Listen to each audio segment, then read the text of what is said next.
अस्सलामुअलैकुम दोस्तों, कैसे हैं आप।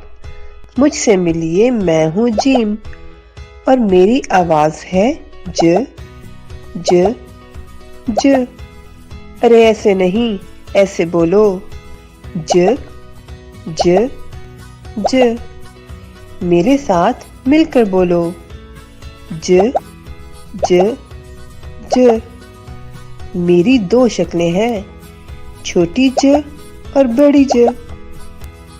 आओ मेरे दोस्तों से मिलते हैं। ये है जग और जग में पानी और शरबत रखते हैं।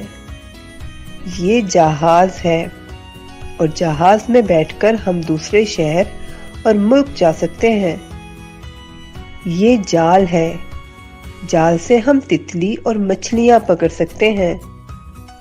ये जलेबी है, जलेबी बहुत ही मीठी और मजेदार होती है।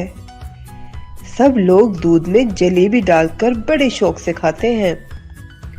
ये सब छोटी ज के दोस्त हैं और इनके शुरू की आवाज ज है। अरे अरे अब इनसे मिलिए। ये है ताज और ये है अनाज। पुराने वक्त के बादशाह ताज पहनते थे और ये सुनहरे रंग का होता है। दुकानदार अनाज जमा करके रखते हैं ताकि हम तक पहुंचा सके। ताज और अनाज दोनों बड़ी ज के दोस्त हैं और इनके आखिर की आवाज ज है। अरे अरे कहाँ जा रहे हो। मैंने तो ज पर नज्म लिखी है, आओ मिलकर पढ़ते हैं। पाँव में जूता सर पर ताज, जग में पानी हवा में जहाज। पाँव में जूता सर पर ताज, जग में पानी हवा में जहाज।